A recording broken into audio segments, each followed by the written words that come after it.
दोस्तों, आज हमारे स्टूडियो में हमारे बातचीत के मंच पर उपस्थित हैं एमएम चंद्रा जी। एमएम चंद्रा जी एक बहुत ही सक्रिय व्यक्ति हैं। सक्रिय व्यक्ति का मतलब कि सक्रिय रचनाकार हैं। ये समीक्षाएं लिखते हैं, व्यंग लिखते हैं। डायमंड बुक्स की एक पत्रिका निकलती है, उसके संपादक हैं। ये पत्रकार भी हो गए हैं आजकल। ग्राउंड रिपोर्ट इन्होंने किया है कोरोना के काल में, जब काफी प्रवासी मजदूरों का पलायन हो रहा था, जा रहे थे वो लोग अपने घरों की तरफ। एक उपन्यास इनका प्रस्तौर है और दूसरा जो है वो यह गांव बिकाऊ है। और निरंतर इनके व्यंग विभिन्न पत्र पत्रिकाओं में छपते रहे हैं। इन्होंने कई पत्रिकाओं का संपादन भी किया है, साहित्य को लेकर के, व्यंग को लेकर के। उसके अतिथि संपादक के तौर पर इन्होंने काम किया है। बाकी हम चंद्रा जी से बात करेंगे कि आपने सारी विधाएं कर ली, कविता में भी आपने कभी हाथ आजमाया है? पहले तो आपका बहुत बहुत आभार अरविंद जी, और यहाँ एक ऐसा मंच देने के लिए जिससे हम अपने जितने भी साथी हैं उन लोगों से बातचीत कर सकें। और जिस सवाल को लेकर आप कर रहे हैं, मुझे ऐसा लगता है कि कविता आपको भाती है और जो काम आप बेहतर कर सकते हैं शायद उसको मुझे नहीं करना चाहिए, मैं ये सोचता हूँ। इसलिए कविता में हाथ मेरा तंग है और कविता मैं नहीं लिखता। मतलब आपका कहने का मतलब कि जो चीज आपको बहुत अच्छी लगती है उसमें हाथ नहीं डालना चाहिए। देखिए, सुबह पढ़ने में आपको जो आनंद आता है वो, मैं आपको पढ़ता हूँ, समकालीन रचनाकारों को पढ़ता हूँ, बहुत सारे युवा साथियों को पढ़ता हूँ। आप देखते ही हैं कि नए साथियों को हम छोड़ते नहीं है, सबको पढ़ते हैं। तो बेहतर लिख रहे हैं तो वो काम उनको करने दिया जो बेहतर कर सकते हैं। हम जो काम कर सकते हैं उसको हम बेहतर करें। मैं उपन्यास को कोशिश कर रहा हूँ, मैं कहानी व्यंग को कोशिश कर रहा हूँ, तो उसमें कोशिश करें।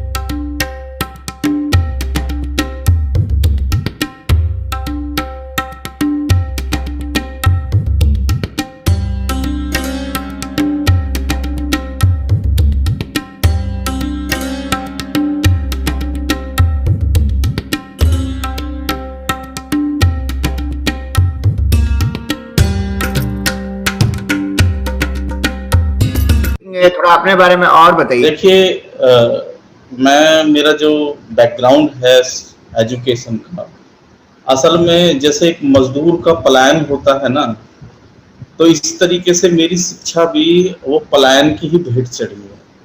और 1990 से लेकर कभी उत्तर प्रदेश, कभी पूर्वी उत्तर प्रदेश, कभी पश्चिमी उत्तर प्रदेश, कभी दिल्ली, कभी मेरठ, कभी जलंधर।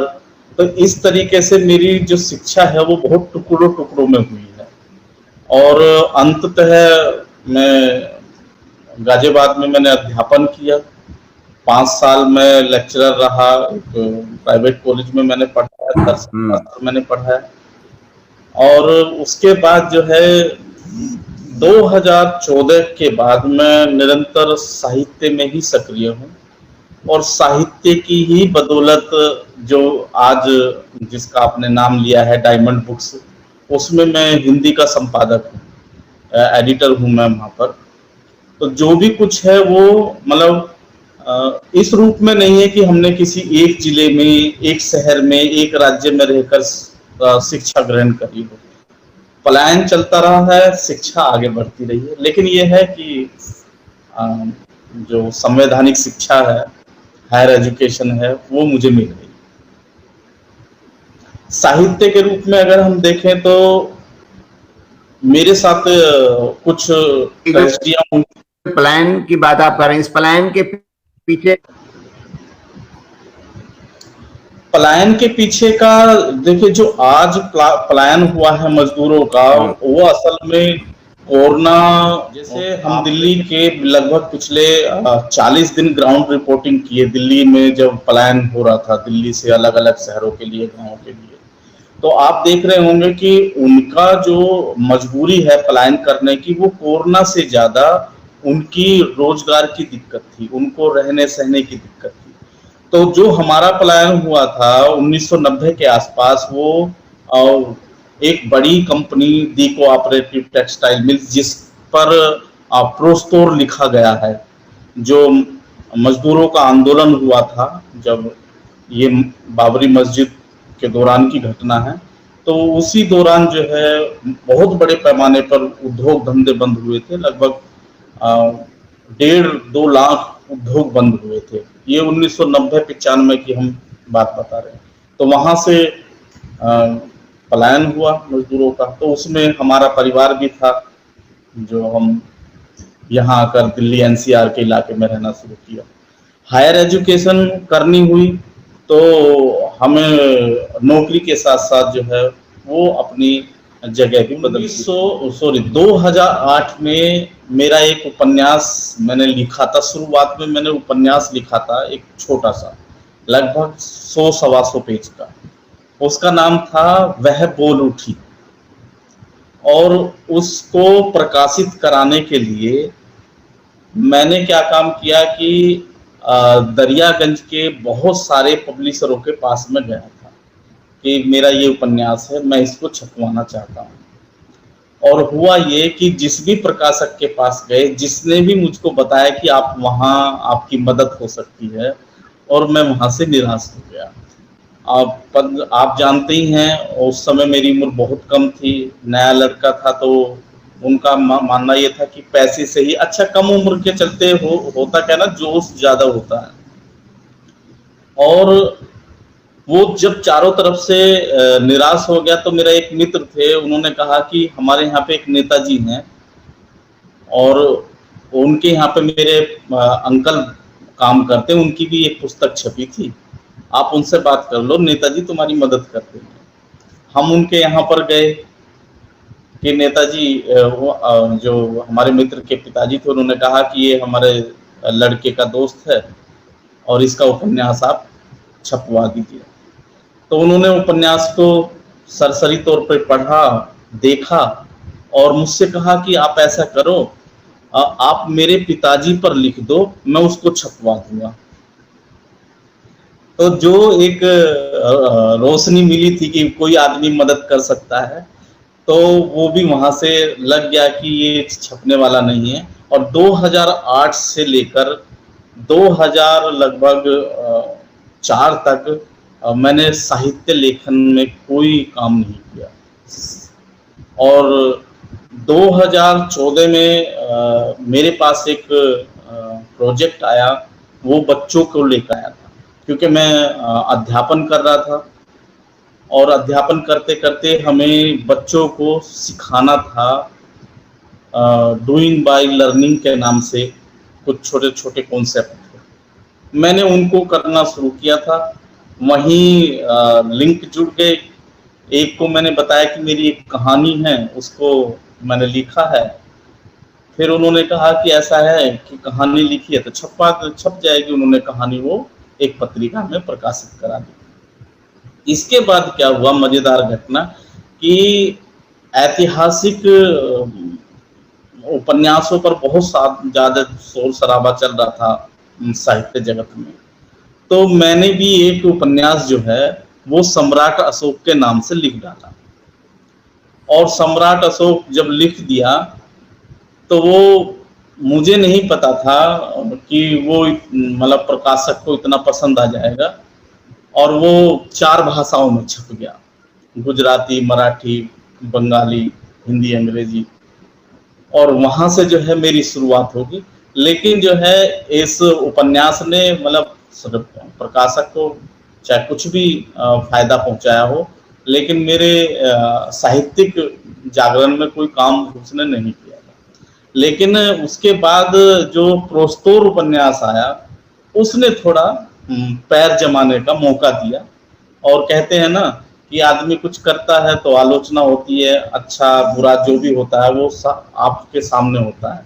सम्राट अशोक की लगभग 5-6 एडिशन आए, लेकिन उस पर किसी की कोई प्रतिक्रिया नहीं आई। लेकिन प्रस्तोर छपा तो उस पर बहुत सारी प्रतिक्रियाएं, नकारात्मक भी आई, सकारात्मक भी आई, और उसके बाद काम चल पड़ा। और आप जैसे भी हैं वो अब आपके सामने हैं, हमारे सभी साथी देख ही रहे हैं। जिस भी जैसा भी अच्छा बुरा कम जो भी उपन्यास, कथा, व्यंग जो भी आ रहे हैं वो आपके सामने आ रहे हैं। इस तरीके से रुचि डेवलप हुई है। मैं तो मेरा तो आपसे परिचय हुआ कि मैंने देखा कि आप समीक्षा के लिए आप समीक्षा पे काम कर रहे थे, और मतलब मेरा पहला कविता संग्रह आया था तो मैं जानता था कि बड़े बड़े लोग, आलोचक जो हैं वो इस पर ध्यान तो देंगे नहीं, तो लेकिन ये है कि to just stand in the Hindi जगत, मुझे अपने मित्रों से और लोगों से बातचीत करनी चाहिए कि इस पर थोड़ा बहुत लिखा जाए। हालांकि मैं आपको अच्छी तरह से जानता नहीं था, और शायद मैंने तब आपसे एक बार मैसेज भेजा, आपने कहा 2 किताबें भेज दीजिए और आपकी समीक्षा हो जाएगी, और मैंने भेज दी। और जहां तक मैं सोचता हूँ कि उस कविता संग्रह पर इतनी समीक्षाएं हुई, इतनी समीक्षाएं मतलब आपने की कि एक तरह से वो मैं चूंकि अंधेरे में जी रहा था तो लेखन हालांकि मैं बहुत दिनों से कर रहा था, लेकिन ये मेरी पहली मतलब कविता की किताब थी, और अचानक से मैं सतह पर आ गया, मतलब लोगों की निगाह में आ गया।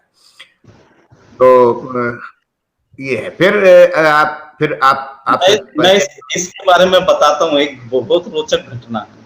हुआ ये था कि जिस समय हम समीक्षा क्या बोलेंगे कि एक तरीके से पुस्तकों को हम कुछ चिन्हित कर रहे थे। असल में मेरे लिए बहुत बड़ा काम हो गया था कि मैं ये जानूं कि जो मैं सोचता हूँ, जो समझने की कोशिश करता हूँ, और जिस बात को हम लगातार, चाहे वो ग्राउंड लेवल पर कहते हो कि आवाम का लेखन होना चाहिए, जनता का लेखन होना चाहिए, जनता का साहित्य होना चाहिए, असल में उन साथियों की, उन साहित्यकारों की पहचान मेरे लिए बहुत जरूरी थी। और एक बड़ी दिलचस्प घटना हम बताएं, जिस समय आपका संग्रह आया था कोई ऐसा प्रकाशक नहीं था जिस प्रकाशक की किताबें मेरे टेबल पर नहीं थी समीक्षा के लिए। और जब मैंने आपकी इस किताब को पढ़ा, पढ़ने के बाद मैंने उसको छोटे छोटे नोट्स मैंने बनाकर रखे, और मुझे लगा कि आपका कविता संग्रह तो रोशनी देता है, और कविताएं जो हैं वो अंधेरे में हमें एक दिशा देती हैं। तो साहित्य वो करता क्या है? साहित्य यही तो करता है, आदमी के अंदर अगर अलगाव हो तो वो सामूहिक की तरफ बढ़ जाए, अगर उसमें निराशा हो तो वो आशा की तरफ बढ़ जाए, और ये आपकी कविताओं ने किया। तो मुझे लगा कि इसकी ये समीक्षा जो है भिन्न भिन्न चैनलों पर, माध्यमों पर जानी चाहिए। तो ये मैं किया, ये आप मतलब कि हम लोग परिचित वैसे नहीं थे, लेकिन आपके साहित्य से हम परिचित थे, तो इसीलिए मुझे ये जरूरी लगा कि ये कविता संग्रह का जाना चाहिए। ये था। इसके लिए तो मैं बहुत शुक्रगुजार हूँ आपका। और अभी भी कई मित्र मुझे बताते हैं कि वो समीक्षाएं जो आपके लिए लिखी गई थी वो बड़ी शानदार थी, और मैं वाकई सतह पर आ गया, मतलब एक तरह से मैं कहूँ कि लोगों की पहचान में आ गया।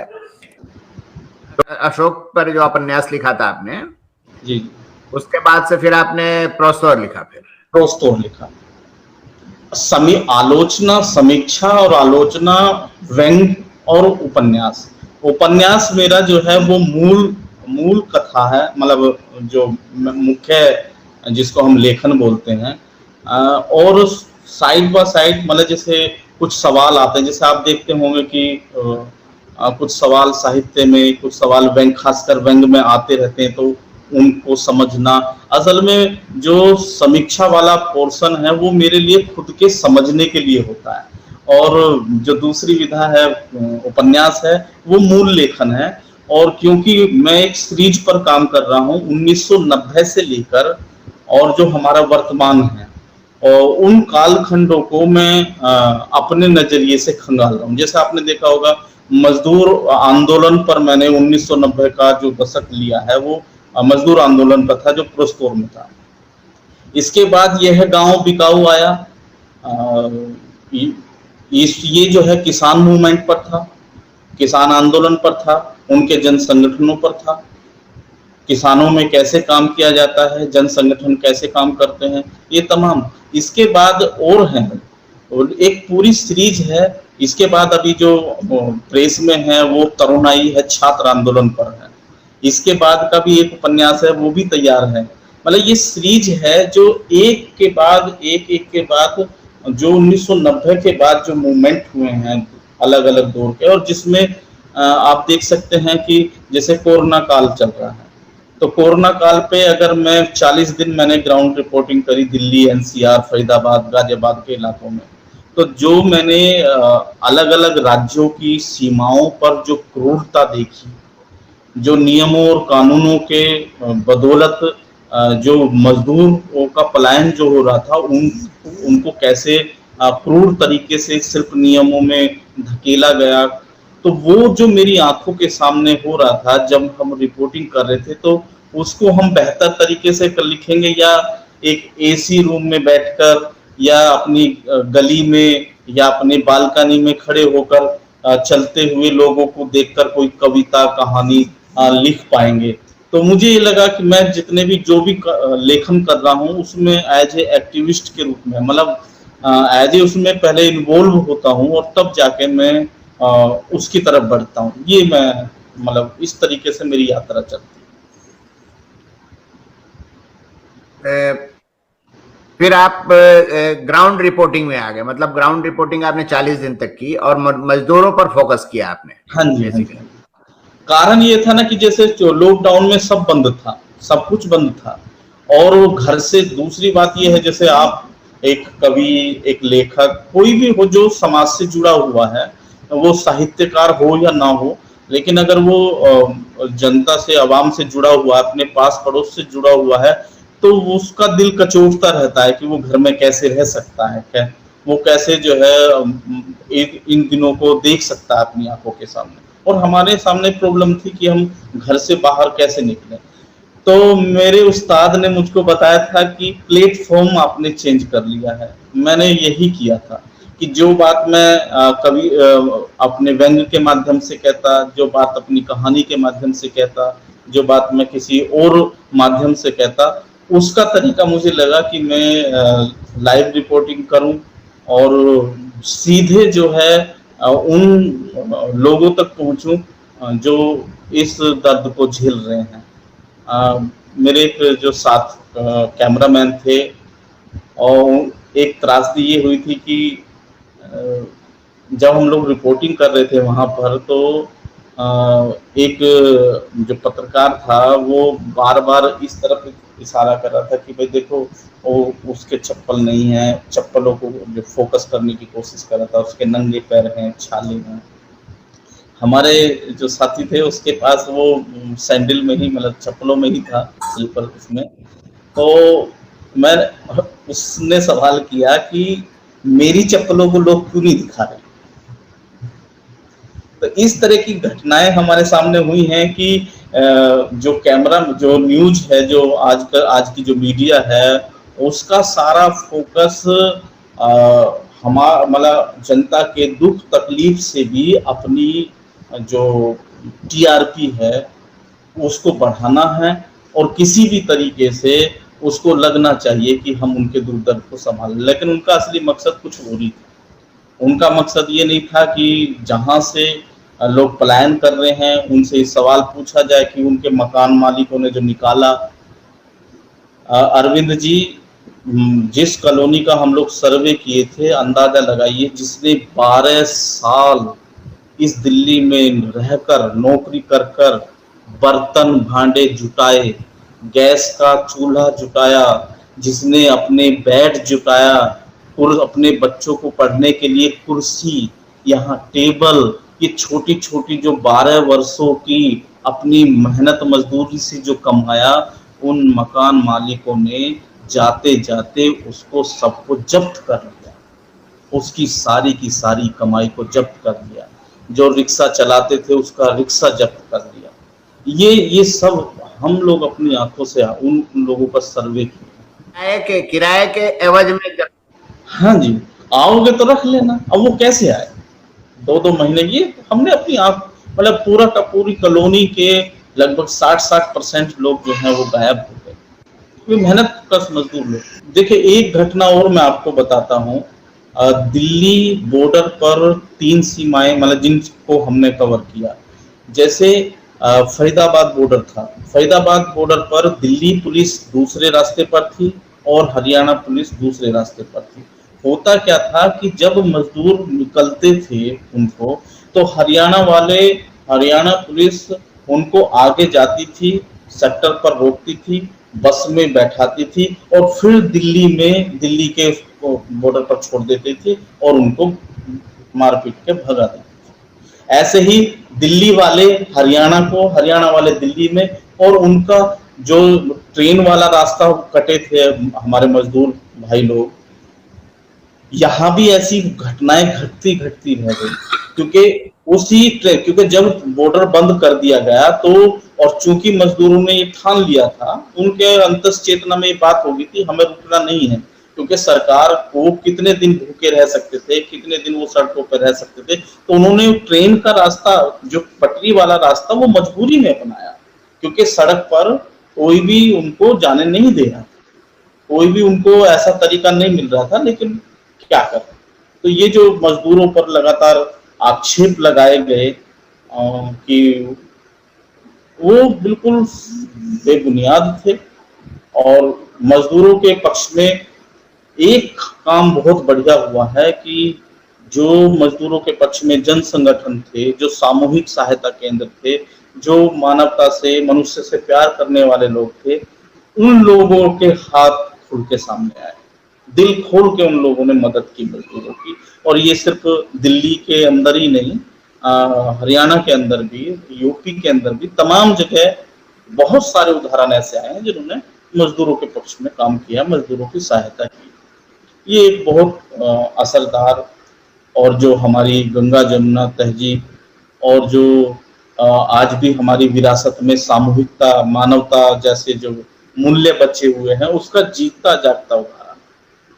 और यही उम्मीद बनाती है कि समाज बदलेगा अगर ये सरकार, ये शासन, अगर ये जनता के मेहनत से, श्रम से पैदा की गई ये संस्थाओं को अगर नीलाम करके आपदा में अवसर तलाश रहे हैं, तो यही वर्ग, यही मजदूर वर्ग, यही मेहनतकश जनता के पक्ष में लिखने वाले साहित्यकार, कलाकर्मी, साहित्यकर्मी, ये लोग भी इस आपदा में उनके साथ खड़े हुए हैं। और ये मुझे साफ साफ दिखाई। आप देखिए, तो कोरोना काल के बाद एक से एक बड़ा मूवमेंट जो है वो देश के अंदर खड़ा हो गया।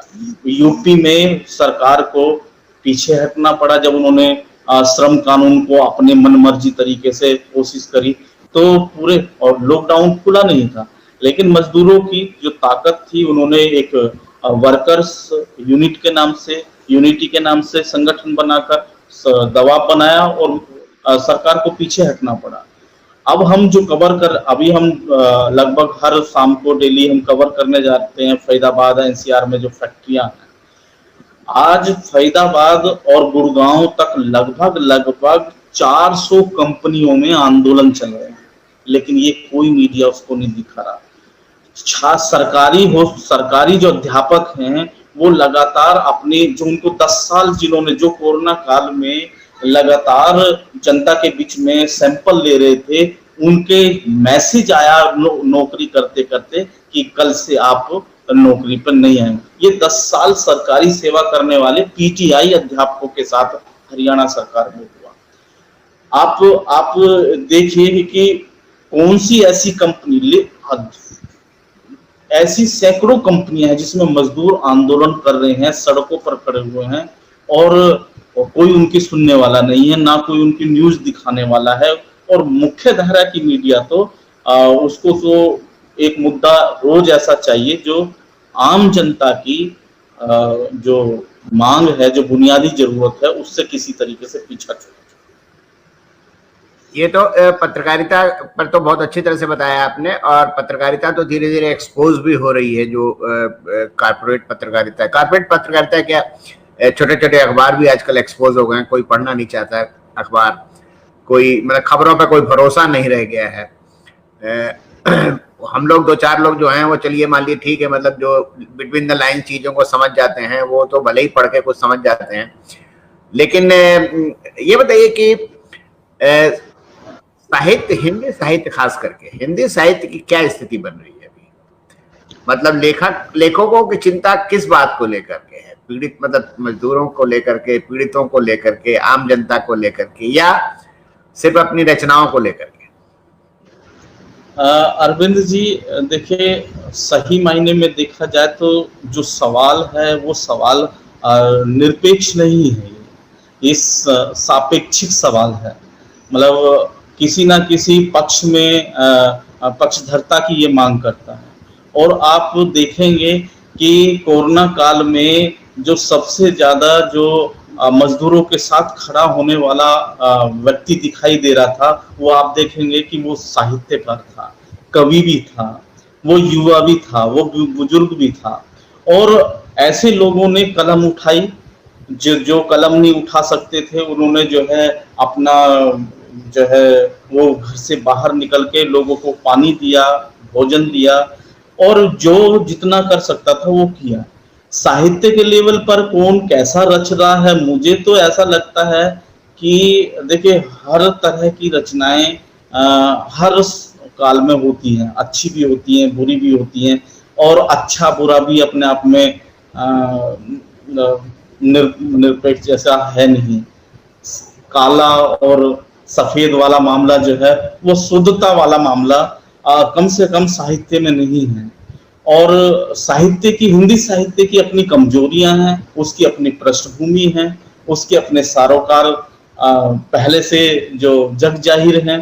तो मुझे ऐसा लगता है कि ये समय हिंदी साहित्य में बहुत सारी जो विसंगतियां हैं हमारे दौर की, जो चुनौतियां हैं, जो हमारे समय के सवाल हैं, उनसे मुठभेड़ करने वाले लोग सामने आए हैं। एक से एक कवि आया है। कोरोना काल पे बहुत सारी रचनाओं की लोग बताते हैं कि बाढ़ आ गई है, कवियों की बाढ़ आ गई है। ये कवि के बड़े लोग, जो बड़े बड़े लोग हैं, वो कहते हैं कवियों की बाढ़ आ गई है। व्यंग के लोग कहते हैं कि व्यंगकारों की बाढ़ आ गई है। कहानी वाले ये बोलते हैं कहानीकारों की बाढ़ आ गई है। अरे भैया, साहित्य में जितने ज्यादा लोग, मैं तो कह रहा हूँ 130 करोड़ आबादी है, 130 करोड़ लोग अगर सारे साहित्यकार हो जाएंगे, इसमें बुरा क्या है? सारे साहित्यकार होंगे तो सारे पढ़े लिखे होंगे ना, सारे साहित्यकार होंगे तो इसका मतलब वो आम जनता के बारे में सोचेंगे। अच्छा नहीं सोचेंगे तो आप और हम जैसे किस काम आएंगे? हम बताएंगे कि आप सत्ता की दलाली कर रहे हैं कि आम जनता के लिए लेखन कर रहे हैं। तो ये ऐसा सवाल है दादा कि मुझे तो फ्यूचर बहुत अच्छा लगा। मतलब मुझे नहीं लगा, मुझे निराशाजनक समय नहीं लगा है। हिंदी साहित्य में बहुत बढ़िया बढ़िया लेखक और युवा लेखक आए हैं, पुराने लोग भी आए हैं। सब लोग देखें, कलम का अपना एक मोर्चा है, और मोर्चे पर सामने लोग, ऐसा तो नहीं हो सकता ना कि आप मोर्चा जो अपने खिलाफ ही खड़ा कर दोगे। मोर्चा तो दुश्मन के खिलाफ ही खड़ा किया जाएगा।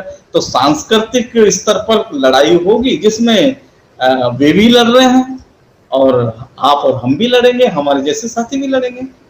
तो अच्छा है, मुझे कोई दिक्कत नहीं है आज के समय से। जब संवेदना की बाढ़ आती है, रचना कर्म की बाढ़ आती है, तो ऐसे लोग जो शुतुरमुर्ग की तरह गर्दन बालू में डाल के सो रहे होते हैं, या तो वो छट जाएंगे और या तो फिर वो खत्म हो जाएंगे, या फिर बदल जाएंगे। बदलने की भी संभावना कई बार रहती है। आपकी इस पर क्या राय है? अरविंद जी देखिए, पता मामला क्या, मतलब जो महसूस करता हूँ, जैसे आज व्यक्ति इतना अलगावग्रस्त हो गया है और ये जो शासन तंत्र है, जो एक घृणा सिखाता है मनुष्य से, मनुष्य के प्रति। देखिए आप देखें ना, ये सिर्फ भारत की बात नहीं है, पूरी दुनिया में ऐसी ताकतें काम करती हैं जो एक मनुष्य को दूसरे मनुष्य से अलग करें, और वो सांस्कृतिक तौर पर, साहित्यिक तौर पर ज्यादा करने की कोशिश करते हैं, क्योंकि जब पढ़ा लिखा आदमी अगर बुद्धिहीन हो जाए तो ज्यादा फायदा है।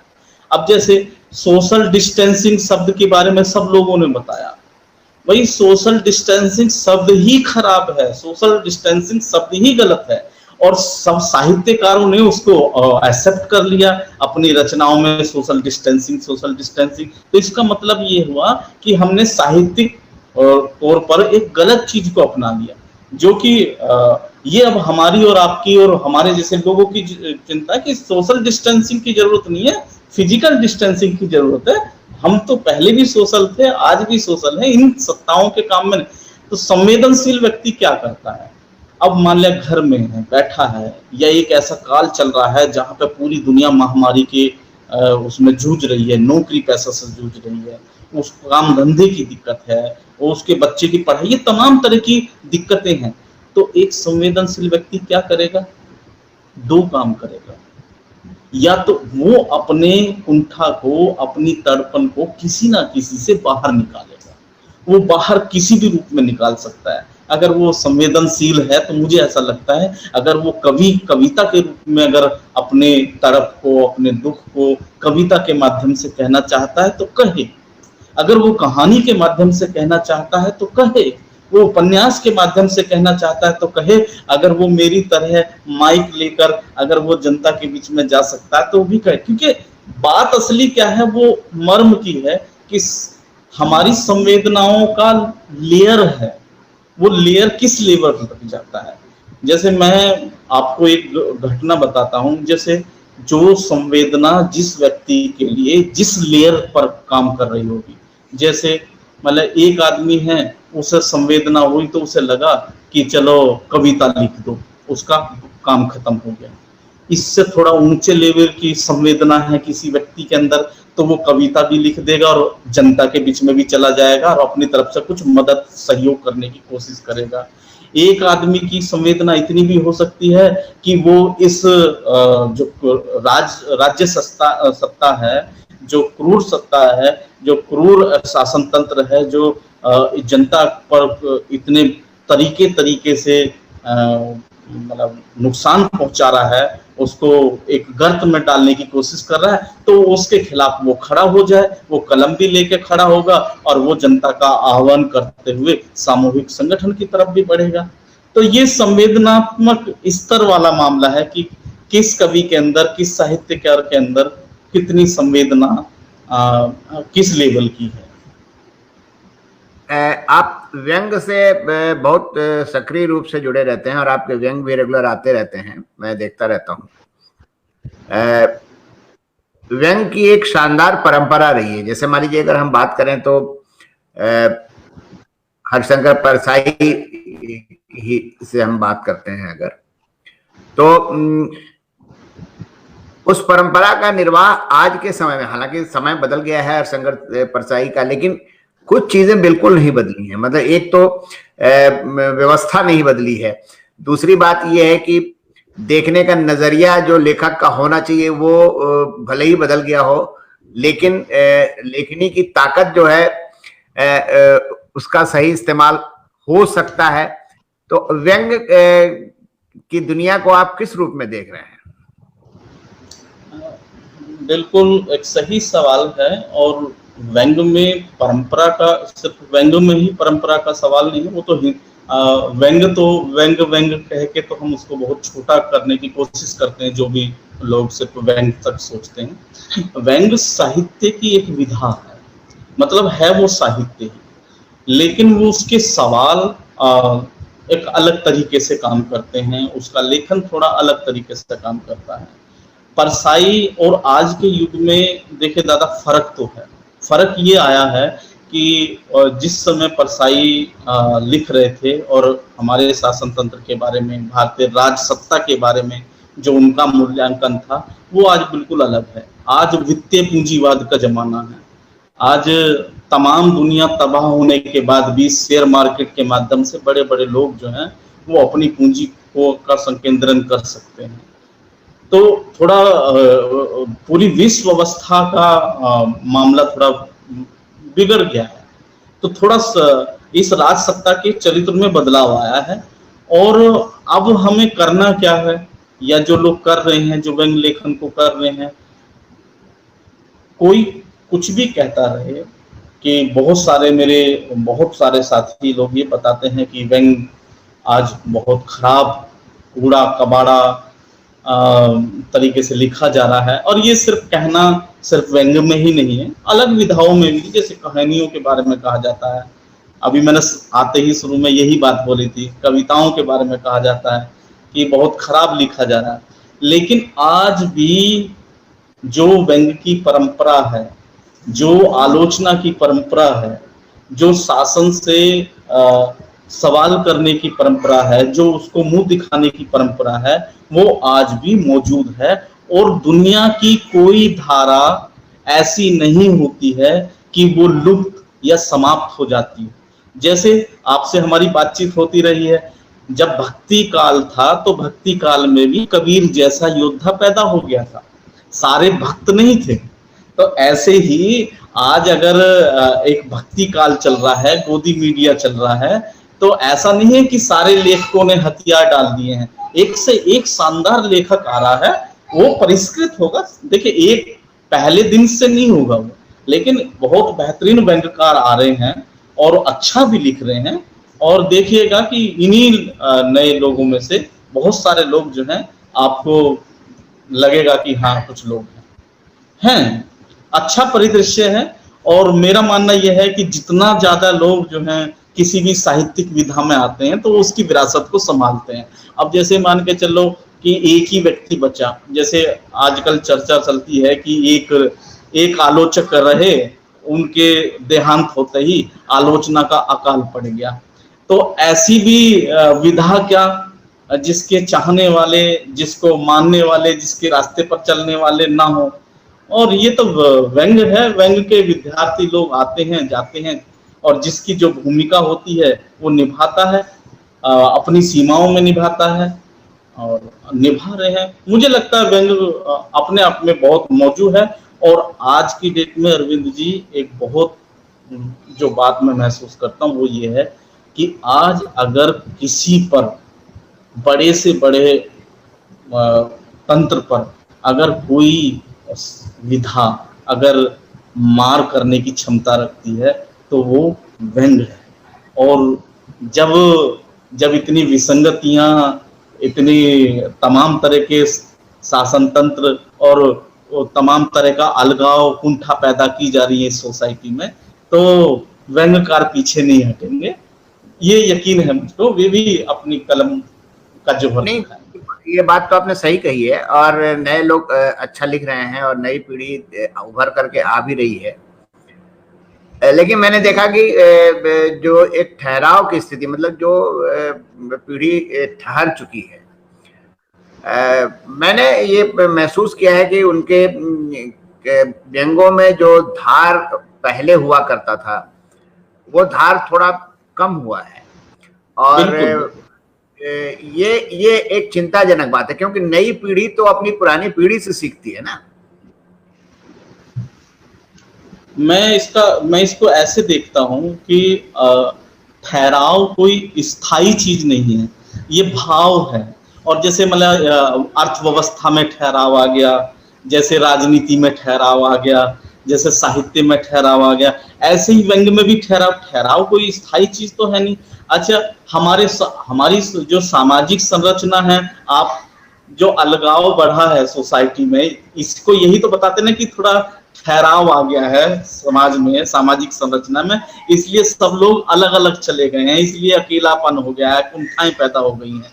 तो ये व्यंग्य की असल में एक चिंता जो व्यंग्य की है, असल में वो संपूर्ण साहित्य की है। कहानी में भी अगर हम ऐसे टुकड़ों में देखेंगे, इसको बोलते हैं हमारे उसमें कि एक तो माइक्रो लेवल से देखना, कि हम किसी चीज को छोटे हिस्से से, तो आपने बात पकड़ी बहुत मजेदार कि भाई व्यंग में ठहराव आया, लेकिन इसी सिरे से हम पकड़ने की कोशिश करें कि ये ठहराव चूंकि व्यंग जो है वो साहित्य का अंग है, तो अब या तो कोई ऐसी विधा बची हुई हो जो ठहराव में नहीं हो, तो ये उसका स्थायी है, क्योंकि पूरी सोसाइटी के अंदर, पूरी राजनीति के अंदर, पूरी दुनिया का आप देखिए बड़े बड़े आंदोलन होने के, देखिए साहित्य अपनी ऊर्जा कहां से प्राप्त करता है? साहित्य अपनी ऊर्जा प्राप्त करता है जन आंदोलन में। जन आंदोलन जब होंगे तो बड़े बड़े, क्योंकि आप देखिए जितने भी बड़े साहित्यकार हुए हैं वो जन आंदोलन से पैदा हुए हैं। तो आज जब जन आंदोलन शुरू हुए हैं, नए तरीके से दुनिया को देखा जा रहा है। माइकल डी येट्स का भी परसों मैंने अनुवाद, दिगंबर हमारे साथी उन्होंने अनुवाद करके डाला था, उन्होंने कहा कि ये सिर्फ इनके लिए ही अवसर नहीं है, ये जो बदलाव करने वाले लोग हैं, साहित्यकार हैं, रचनाकार हैं, उनके लिए भी तो अवसर है आवाम को संगठित करने का। और ये बिल्कुल तय है कि ये दुनिया ऐसे मुहाने पर खड़ी हुई है। अरुंधति राय का भी लेख आया है, उन्होंने 2-3 पत्रिकाओं में उसका अनुवाद आया है कि ये ऐसे मुहाने पर दुनिया खड़ी हुई है जहां से इसके रास्ते खुलते हैं, एक नई दुनिया का रास्ता खुलता है। तो ऐसे ही नई संभावनाओं का, तो ये जो कोरोना काल है ठीक है, लेकिन संभावनाएं सिर्फ एक तरफा नहीं जाती हैं और दो तरफा भी जाती हैं। हाँ, एक आखिरी सवाल, उसके बाद से फिर बातचीत को यहीं पर समाप्त करेंगे। ये जो आपने देखा होगा, रोज ही देख रहे होंगे कि ये जो आईटी सेल्स हैं या व्हाट्सएप यूनिवर्सिटी है या जो दुष्प्रचार होता है, जैसे कोरोना को लेकर के मीडिया ने पूरा हल्ला मचाया कि ये वहां से फैला, उन लोगों ने फैला दिया, मुसलमानों ने फैला दिया, ये सब बातें होने लगी। तो मैंने देखा है कि बहुत सारे हमारे मित्र भी हैं जो जिनसे अगर बात करें, आप 10 मिनट बात करें तो 11वें-12वें मिनट से वो वही भाषा बोलने लगते हैं जो व्हाट्सएप यूनिवर्सिटी से उन्होंने ग्रहण किया होता है। और वो रचनाकार है, मैं ये नहीं कह रहा हूं कि वो मतलब पढ़े लिखे नहीं है। मैं तो ऐसी जगह रहता ही हूं जहां पर बुद्धिजीवी हैं, डॉक्टर्स हैं और इंजीनियर्स रहते हैं, तो वो भी प्रभावित होते हैं, वो भी वही भाषा बोलते हैं जो उन्हें बोलने के लिए रोज सिखाया जाता है। विवेक नाम की चीज खत्म हुई। तो ऐसा तो रचनाकारों में भी आप देख रहे होंगे, ऐसा होता ही होगा। देखिए बिल्कुल सही बात है। मैं थोड़ा, क्योंकि मैं हर चीज को दूसरे रूप में इसलिए लेता हूं कि जो काम वो कर रहे हैं, जैसे मैं एक घटना बताता हूं कि जब सोवियत संघ का गठन हो रहा था तो उससे पहले वो ये रहा था कि गुणवत्ता और मात्रा, इस साहित्य को लेकर तमाम बहसें चल रही थी कि क्या किया जाए, कैसे किया जाए। तो जो आवाम के खिलाफ या जो जनता के खिलाफ रचनाकार थे या उनसे जुड़े हुए थे, तो उनके पास उतना पैसा बचा हुआ था, मतलब सत्ता भी, मतलब रूस का गठन नहीं हुआ था, सोवियत संघ का। उन्होंने क्या काम करा था, इतनी मात्रा में सांस्कृतिक जो चेतना को कुंद करने वाला साहित्य है वो उनके पास आखिरी विकल्प बचता है। ऐसे ही उन्होंने यही काम किया कि अब वो इसकी भरपाई कैसे होगी, इसकी भरपाई होगी आप जो है गुणवत्ता वाला जो कंटेंट है, जो तथ्य है उसको जो है आप आवाम तक पहुंचाएं। आज की जो घटना, आज जो व्हाट्सएप यूनिवर्सिटी को बार बार हम लोग जो है चिन्हित कर रहे हैं, देखिए अगर व्हाट्सएप यूनिवर्सिटी अपना काम अफवाह फैलाकर और बड़ी मात्रा में तथ्यों को तोड़ मरोड़ कर आम जनता तक पहुंचा रही हैं, तो अरविंद जी एक बात और हम भी बताएं कि बहुत सारी, अभी चाहे प्रारंभिक रूप में हो, लेकिन बहुत सारे लोग आज अपने छोटे छोटे ग्रुप के माध्यम से, छोटे छोटे मीडिया ग्रुप के माध्यम से, व्हाट्सएप ग्रुप के माध्यम से तार्किक वैज्ञानिक चेतना का भी प्रचार प्रसार कर रहे हैं। बहुत सारी पत्रिकाओं का भी विकास और प्रसार हो रहा है।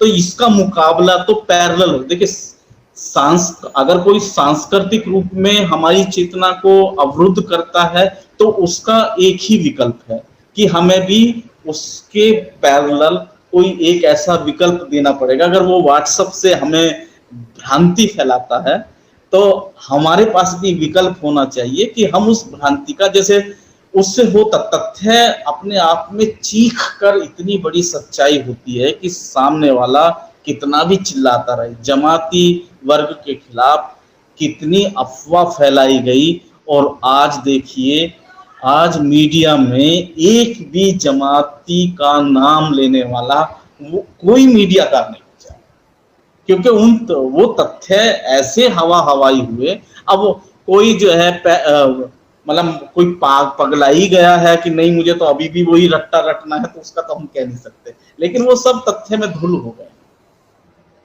नहीं, बिल्कुल आप ये बात तो सही कह रहे हैं, और ये आमतौर पे यही होता भी है। मतलब इतिहास इसमें गवाह है कि, लेकिन ये है कि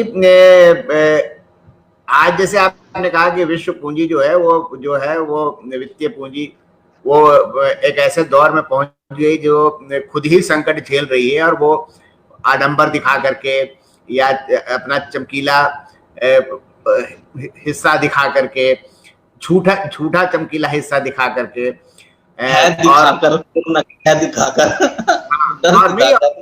ऐसी चीज उठा देते हैं कि वो हर चीज में वो राष्ट्रवाद और देश प्रेम ऐसा घुसा देते हैं कि यहाँ तक कि बाबा लोग अपनी दवा बनाते हैं और वो कहते हैं कि राष्ट्र हित में ये दवा खाना बहुत जरूरी है। तो ये सब चीजें, मेरा कहने का मतलब ये है कि आम आदमी तो प्रभावित होता ही है, लेकिन बुद्धिजीवी भी इससे प्रभावित होने लगते हैं। अरविंद जी, मैं आपको एक सच्चाई बताना चाहता हूँ। जब पलायन हुआ था ना, आप यकीन मानिए, सारे आडंबर, सारे उनके कहना सुनना, उनका प्रचार तंत्र, यहाँ तक कि तमाम वादे, उनके जो है लाखों कार्यकर्ता, तमाम तरह की वो तमाम सुविधाएं जो एक शासक वर्ग कर सकता है वो करके देखा। लेकिन जो यथार्थ होता है ना, जो मजदूरों का यथार्थ था, वो किसी आडंबर को, किसी झूठी दिलासा को, किसी ईश्वर को, तमाम मान्यताओं को खारिज कर दिया। जो यथार्थ होता है ना, वो यथार्थ सबको रोंदता चला जाता है। और इसका सबसे बड़ा उदाहरण जो है वो कोरोना काल में आपने देखा, मजदूरों का पलायन हुआ।